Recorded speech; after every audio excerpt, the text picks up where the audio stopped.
मैं खड़ा हूँ रणभूमि में, धर्म और अधर्म के बीच, मोह और विवेक के बीच, और मेरे सम्मुख हैं वे, जिनका रूप केवल एक सारथी का नहीं, बल्कि स्वयं भगवान का है।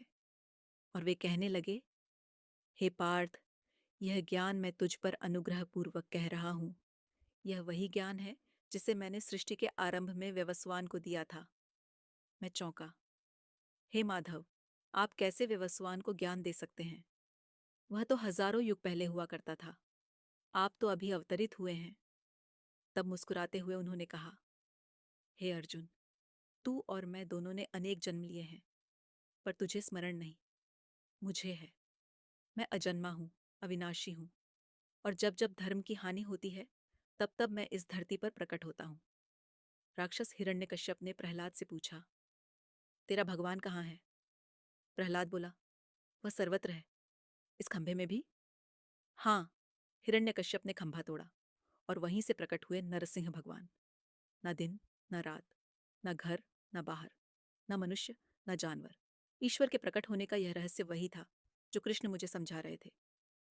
हे अर्जुन, मैं आता हूँ जब भक्त पुकारते हैं, जब धर्म संकट में होता है। तो क्या ईश्वर आज भी आते हैं? हाँ, जब कोई प्रहलाद जैसे निष्कलंक हृदय से पुकारे।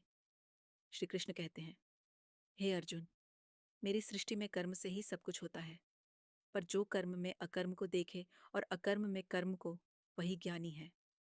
यह वाक्य मेरे हृदय को झकझोर देता है। कर्म करूं, पर उसमें लिप्त न हूं। राजा जनक, एक राजा जो स्वर्ण महलों में रहते थे, पर उनका चित्त सदा ईश्वर में लीन रहता था। कभी एक आर्षि ने पूछा, आप इतनी विलासिता में रहते हुए कैसे मुक्त हो सकते हैं?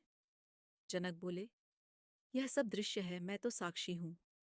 यह देह राजा है, पर आत्मा तो बस देख रही है। और तब मुझे श्री कृष्ण की बात समझ में आई, कर्म करो, पर मोह से रहित होकर।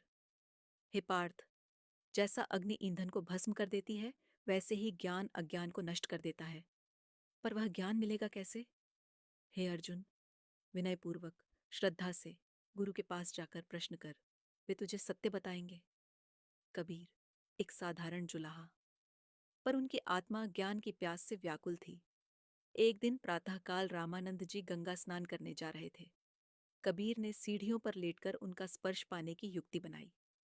ज्यों ही गुरु का पैर पड़ा, रामानंद बोले, राम नाम कहो। बस, कबीर के जीवन की दिशा बदल गई। श्री कृष्ण भी यही कह रहे हैं, गुरु की कृपा से ही सच्चा ज्ञान मिलता है। हे अर्जुन, जो मुझे दिव्य जन्म और कर्म से जानता है, वह जन्म मरण के चक्र से मुक्त हो जाता है। शुकदेव, वेद व्यास के पुत्र, जन्म से ही वैराग्य, संसार में कोई आसक्ति नहीं। वेद व्यास उन्हें समझाना चाहते थे, पर शुकदेव तो आत्मज्ञान की आग में तप चुके थे। जब उन्होंने भागवत सुनी, तब सब संशय मिट गए। ज्ञान ही उनका अमृत बन गया।